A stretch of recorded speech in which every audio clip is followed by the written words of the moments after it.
Hello guys, मामा kitchen में आप सबको वेलकम। तो आज मैं आपके लिए लेकर आई हूँ चिकन फ्राइज़ और मैंने बहुत अच्छे और मज़ेदार बनाए हैं। ज़रूर आप लोग भी ट्राई करें।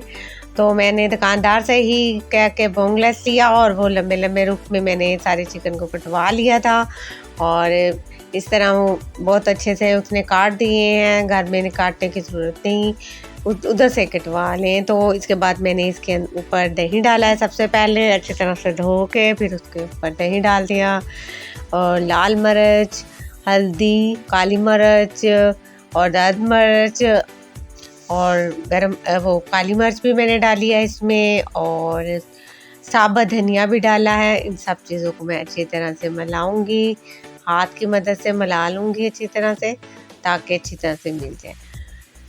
ये सबको मिलाने के बाद मैंने अब इसको 2 मिनट के लिए रख दिया था। फिर मैंने समोसे पट्टी ली थी और पट्टियों को मैंने पीसेस बनाने हैं, छोटे छोटे पीसेस कर लेंगे। और फिर इसको मैंने जितनी भी पट्टियाँ बनाई हैं ना, लंबे रूप में काटा था मैंने चिकन को, उनको इनके साथ मैं मेल्ट करूँगी। अब मैंने देखें इनको साथ अब मैं लगा के तो दोबारा रखती जा रही हूँ। जब इसके साथ लगा के हम फ्राई करेंगे तो बहुत क्रिस्पी मज़ा आएगा, बहुत मज़ेदार बनती हैं। मैंने सारी पट्टियों को छोटे छोटे पीसेस में काट लिया है, अब उसके ऊपर रख रही हूँ। और इसी तरह मैंने सारे को चिकन को इस तरह ही कर लिया।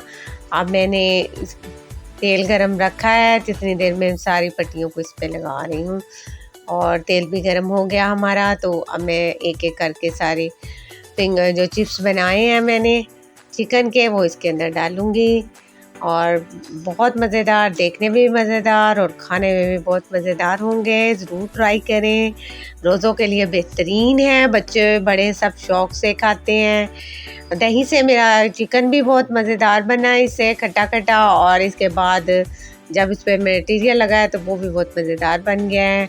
अब ये मेरा तैयार हो गया बिल्कुल। अब मैं तोड़ के देखेंगे तो अंदर से भी बिल्कुल पका हुआ है। केचप के साथ खाएं, इसके ऊपर मैंने नींबू निचोड़ा, बहुत मज़ेदार है। वीडियो पसंद आए तो लाइक करें, सब्सक्राइब करें। मिलते हैं अगली वीडियो में। अल्लाह हाफिज़।